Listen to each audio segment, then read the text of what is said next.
Are you lost or confused about how to properly vet women for a potential relationship? Learn how to weed out sluts, time wasters, gold diggers, and cheaters with my mini course, How to Thoroughly Vet Women for a Long-Term Relationship. The link is in the description. Women are still navigating the effects of the male-dominated workplaces a year and a half after the rise of the Me Too movement. Now, that's according to a new study by leanin.org. That's an organization dedicated to helping women achieve their goals. It found, and these numbers are very troubling, 60% of male managers say they are uncomfortable interacting with women at work, and that's up 32%. Okay, so right off the bat, we've got the Captain Obvious thing going on here, right? So 60% of male managers are uncomfortable with interacting with women at work. And the very first question that I'd like to ask, what'd you expect? Like, did you expect to have dudes get fired all over the place and for men to just keep putting themselves at risk? Mike Pence is he is the perfect example of a man who refuses to put himself at risk because of a woman. Right? He saw what happened to Brett Kavanaugh. A woman accused him of rape 35 years ago. No evidence whatsoever. It took them how long? It became this big controversy over no evidence. Well, guess what? Mike Pence decided, hey, you want to know something? I'm never going to eat alone with women. I'm never going to meet alone with women. Anytime I have a woman in my office, anytime I'm in the presence of a woman, there will always be a third party present.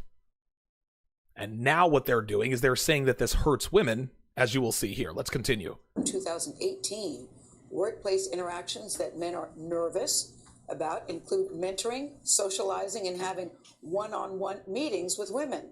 Sheryl Sandberg, Lean-In's founder and Facebook's chief operating officer, is with us first on CBS this morning with a look at the survey's results. Sheryl, good morning to you. Thank you all for having me because this topic is so important. No, I read the numbers and my mouth fell open.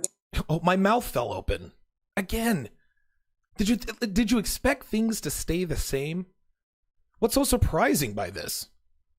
It's like we find out a dude burned his hand on a stove, right?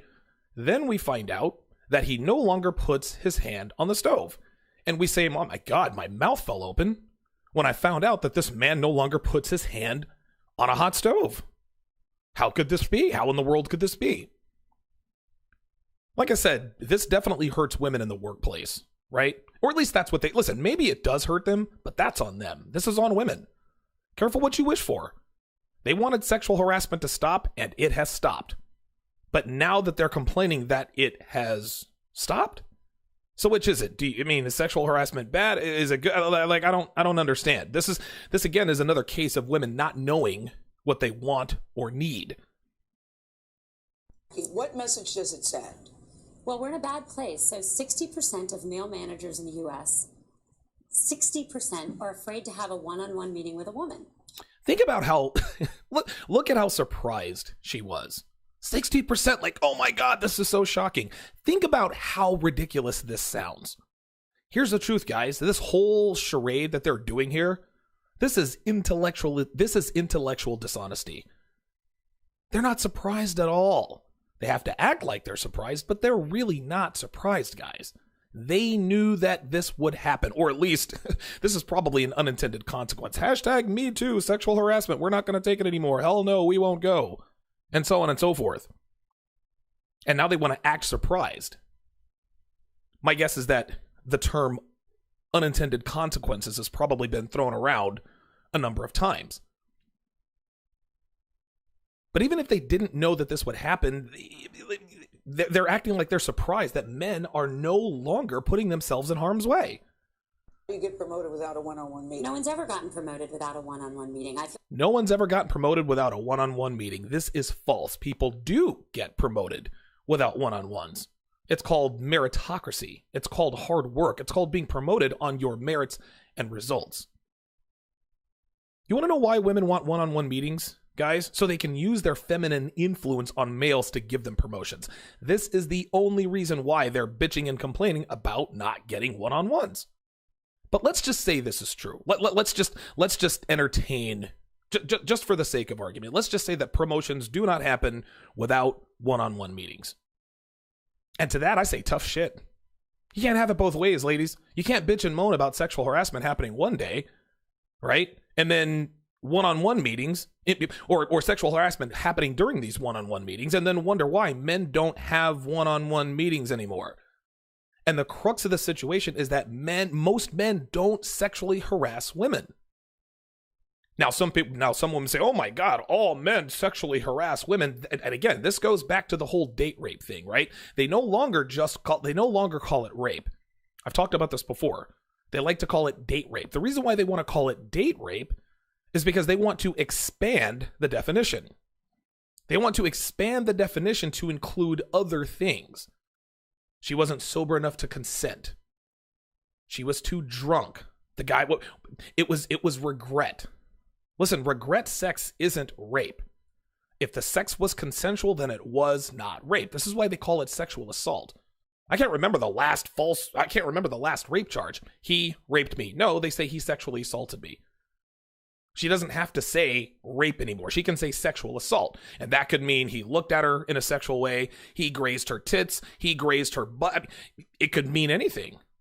This is why they say sexual assault, because there are many, many definitions of sexual assault. And here's another clause in their quasi definition: up to and including but not limited to. So sexual assault can mean anything they want it to mean. Well, guess what? It's the same as sexual harassment. Sexual harassment is a very broad definition. Most men do not sexually harass women as it is defined today by women. But there are so many frivolous and false accusations that men are not going to put themselves in harm's way. Most of these #MeToo accusations, they're BS and women know it. They use these one-on-one meetings to either get what they want, or they #MeToo the guy. It's a lose-lose situation, hence men not doing one-on-ones.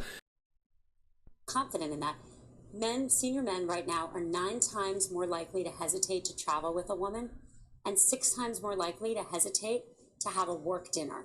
And the problem is that even before this, women, and especially women of color, do not get the same amount of mentoring as men. Here we go. Women of color. Here we go with this. Let's get one thing straight, gentlemen. Feminism is a white girl privilege. Feminism is not for black women. Feminism does not help black women. Unfortunately, black women haven't figured it out yet. Quote unquote black feminists, they live the worst lives of any class of human in the United States. White feminist women, they get those benefits. Feminism is not for women of color. Yet here Sandberg is. She's including them here to fortify her argument and to avoid the, well, what about women of color from women of color? And it's funny because a few months after #MeToo started, black women were bellyaching about that. They were bellyaching about the fact that men were not sexually harassing them at work either. Oh my God, men are not sexually harassing us. I can't believe it.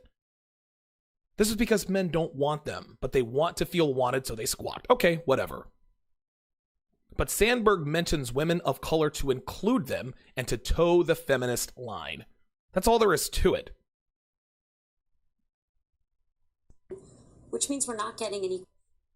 And, it's not enough to not harass us. You need to not ignore us either. Wait, it's not enough to not harass us. You need to not ignore us either. You see this?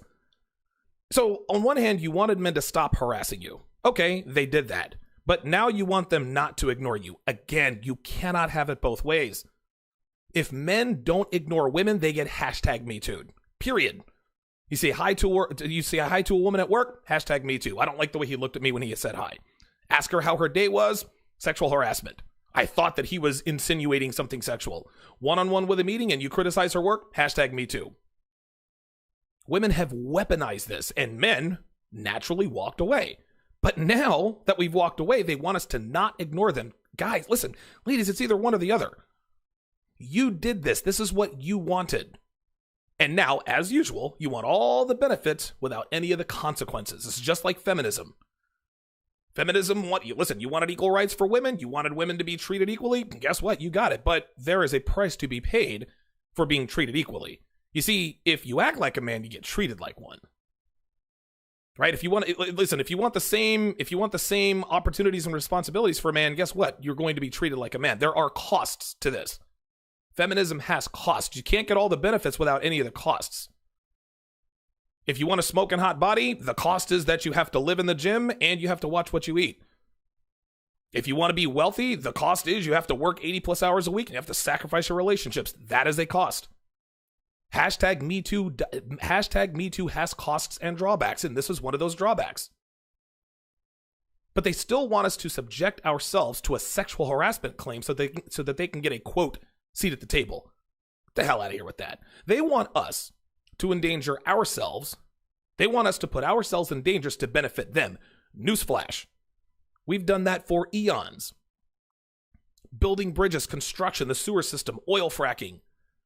All of the dangerous jobs that men do to make the lives of women better. Putting ourselves in danger to benefit women. Now they want that in the workplace too. Nah, bruh. Nope. This is where men are drawing the line. They're not getting any more acquiescence from us. We've done enough acquiescing. Do you think they have cause to feel that way? Well, I think it's a false trade-off. Oh, there it is. He asked her straight up, do you think they have cause to feel that way? He asked her straight up. Do men have cause to be afraid? Why are men, and listen, it's funny, the elephant in the room are false sexual harassment claims, right? No one has said it yet. And Sandberg is about to say it, but he asked her straight up, hey, listen, do men have cause to be worried? And she literally skirted the question. The answer is yes, and she knows it. But then she comes back, well, it's a false trade-off. What the hell does that even mean? A false trade-off. Of course men have cause to feel this way. I think people can travel. I think people can go to dinner. I think people can have one-on-one meetings. All of those things can be done in public places. Absolutely. But guess what? You can have a one-on-one meeting or a dinner in a public place, but that doesn't solve anything. A woman can still say, he touched me, or he said something to me. And because nobody in the public place is paying close attention to them, it is his word against hers. And if it's his word against hers, they're going to take her word every time. A public place doesn't solve anything. Having a third party, however, does. But women don't want that third party. Want to know why? Because they want to maintain that leverage. You see, gentlemen, a third party neutralizes her power to end a man's career with just her word. A third party keeps her from lying about her sexual harassment claims. This is exactly the reason why Mike Pence has the policy that he does. And everyone can behave appropriately. But if there's a man out there who doesn't want to have a work dinner with a woman, my message is simple. Don't have one with a man. Don't have one with a man. This is so funny. Don't have one with a man, right? Well, they're both the same. Look, here's the difference. Men don't accuse men of sexual harassment. Men don't hashtag me to each other. You see how this works? She's being disingenuous, gentlemen, and intellectually dishonest. Men and women aren't equal. Period. Women falsely accuse men of sexual harassment. Men do not. This is why men have dinners and one-on-ones with other men and not women. So she says, don't have a one-on-one with a man as if it's literally the same thing when she knows it is clearly not. There's no threat of losing your job when you have a one-on-one with a man. There is with a woman. This is simple math, and she knows this. Look at her smile. Look how smug she is. It is as though she knows she's putting men in an impossible situation and they can do nothing about it. She knows this isn't the same thing. Oh, so just don't have it with men. Okay, well, if you're going to limit our opportunities, well, just limit the opportunities of men. No, not going to happen, sweetie. Not going to happen. Men are comfortable with other men having dinners and cigars and all that because men don't accuse each other of sexual harassment. Men don't hashtag me to each other. Women do. Come on. Group lunches for everyone. Bang. 100% agreement there. Group lunches for everyone. You have a third party. You have a fourth party. You have a fifth party. Everybody in the room can see everything. Explicit, make it thoughtful, make it equal. People don't get promoted in group lunches either. Correct. And there you go. You see that? You see that? Sheryl Sandberg comes up with a workable solution, group lunches. And bang, there, I don't even know what this woman's name is. Bang, there she goes. Well, you don't get promotions without one-on-ones. Gentlemen, these women don't want solutions that don't put men at risk. That's what this is about. Hashtag Me Too puts men at risk. Men being the logical, rational creatures, we said, okay, if I don't want to be accused of sexual harassment, then I cannot be alone with a woman. So now these women are trying to shame us into putting ourselves back at risk. That's stupid. Any solutions that do not put men at risk are not the solutions they want. They don't want equality, guys. They want leverage.